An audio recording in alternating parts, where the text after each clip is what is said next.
복지교육위원회 유광학 의원입니다.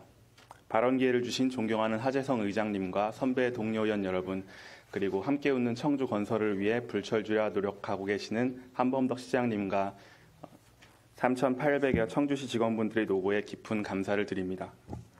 배리어 프리, 즉 장애물 없는 생활 환경이란 장애인들도 편하게 살아갈 수 있는 도시를 만들기 위해 물리적, 제도적 장벽을 허물자는 개념이며, 최근에는 장애인을 넘어 사회적 약자인 아동, 노인, 임산부 등을 포함하여 사회 구성원 누구나 편리한 생활이 가능한 환경을 조성하는 것으로 그 의미가 확대되고 있습니다.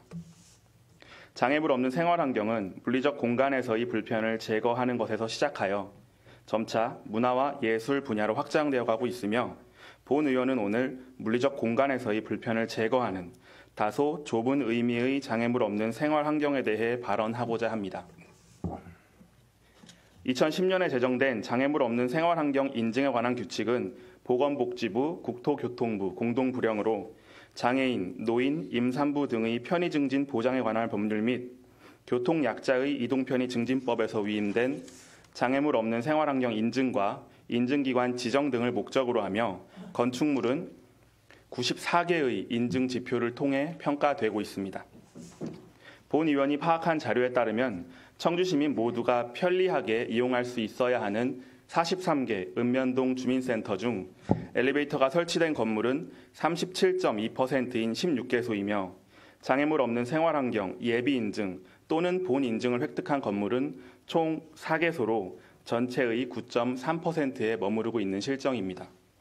그 또한 건립 예정인 2개소의 주민센터를 제외하면 현재 장애물 없는 생활환경 인증을 득하여 사용되고 있는 건물은 전체 43개소 중 2개소밖에 없는 상황으로, 청주시 읍면동 주민센터에서 일하는 30명의 장애인 공무원과 이를 이용하는 청주시민 모두에게 물리적 또는 심리적 불편을 야기하진 않았는지 자문해야 할 것입니다.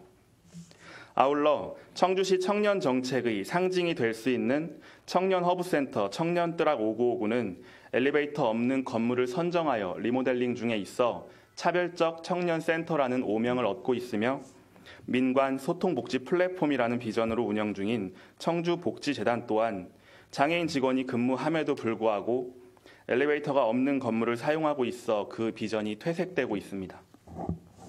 본 발언에서는 단순히 엘리베이터에 관한 현황만을 다루고 있지만, 장애물 없는 생활환경 인증의 평가 지표로는 엘리베이터를 포함하여 단차 및 유효폭, 바닥 마감 재질과 평탄도, 손잡이 높이 및 규격, 피난구 설치 등이 있으며, 이는 누군가를 위한 배려가 아닌 모두를 위한 기본입니다. 따라서 청주시 내 모든 유관기관의 전수조사와 개선 방안에 대한 면밀한 검토가 필요하며, 이후 신축되는 공공건축물의 설계 시에 장애물 없는 생활환경 예비 인증을 필히 득하고, 기존 건축물의 리모델링 시에는 장애물 없는 생활 환경에 대한 고려가 절실히 필요한 실정입니다.